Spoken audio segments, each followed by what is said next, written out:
Hey, what's up, everybody? Wave Watches here, coming at you with a very quick Black Movies Matter Black History Month review. Just because this wasn't on my list of movies that I wanted to watch for my Black History Month series, but it was on my Netflix list, and I'm finally getting around to watching it.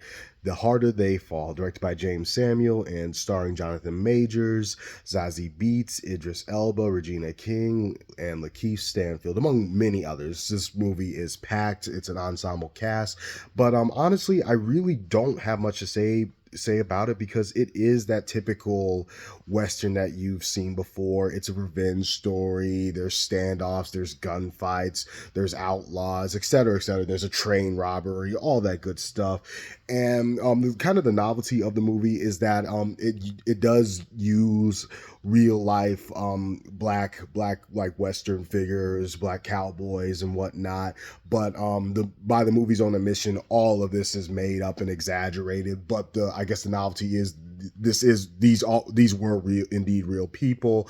But the movie itself, like I said, just plays out like that typical western. You got gangs and whatnot, and while all of them do seem like they have stories, the movie just doesn't really have the space to get to it, despite being nearly 2.5 hours, in my opinion. All these guys seem interesting, and don't get me wrong, the cast in this movie did well with what they have, but I felt like this would have been better since it's a Netflix exclusive. It would have been better as a mini series, because a lot of this movie is these gangs and this group of people talking about what they've done in the past. But it definitely would have been more interesting to see that played out, because as is, The Harder They Fall starts off really strong and ends off even stronger. Like, the final act of this movie is nothing but a badass western gunfight, but the middle kind of drags a little bit. It's mostly just talking about what's been done in the past, talking about what they're gonna do, planning and whatnot. And for you, and I don't mind I've seen and loved movies that are just talking, just people having conversations, but the characters here again would have been more interesting, in my opinion, if they had like more time to be fleshed out. As they are here, I just kind of felt like they were just kind of playing like the one note western cliches, like pull being like cliches being pulled from the hat of like western tropes. So yeah, Jonathan Majors, who's our protagonist here. He's the main character. He's the leader of the good gang in this movie.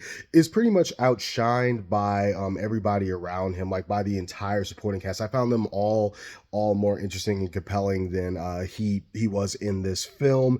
Literally until the very very end, after pretty much everything is wrapped up, does he become more interesting. Does he get like more emotional?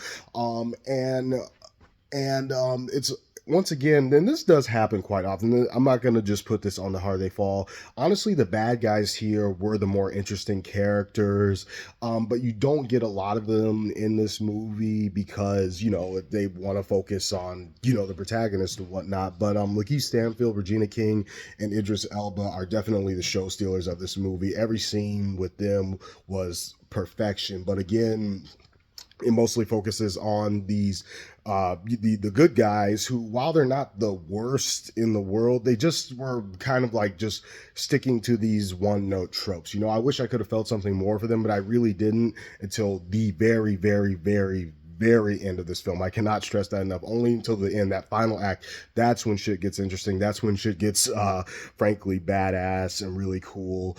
But until that point, it was just kind of like um the soundtrack is really awesome in this movie. James Samuel is also a musician that goes by the Bullets. I learned that watching Book of Clarence, and once again, really solid soundtrack. Though in this film, even more so than the Book of Clarence, it's very intrusive at times. There are times when the movie could have just been silent and you could have let a moment sink in, but they decided to play a song over it, and that was kind of just like, why that? But other than that, all in all, The Harder They Fall is a decent and very entertaining and engaging western. It's pretty much all style over substance, and the style is just good enough for me to compared to something like Django Unchained, though I like Django Unchained a little bit more. The action sequences are actually very well done, and again, that final action sequence, that final act, really badass. I was invested, so I'm going to give The Harder They Fall a 7.5 out of 10. Wish the main protagonists that we naturally spend most of our time with in this film were more interesting and engaging, were just as charismatic as the villains in this movie, but they're really not. They're kind of one note. And yeah, that's about all I could say. If those protagonists were a bit better, if Jonathan Majors was a bit more engaging, it would have been an 8 or a 9 out of 10. But I'm just gonna stick with a 7.5 out of 10 because it's really mostly style over substance. But it's an enjoyable watch. If you have Netflix and you haven't seen The Harder They Fall yet, go ahead and check it out, especially if you like westerns. So 7.5 out of 10 for The Harder They Fall. This has been another edition of Wave Watches, and I'll see you all next time. Peace.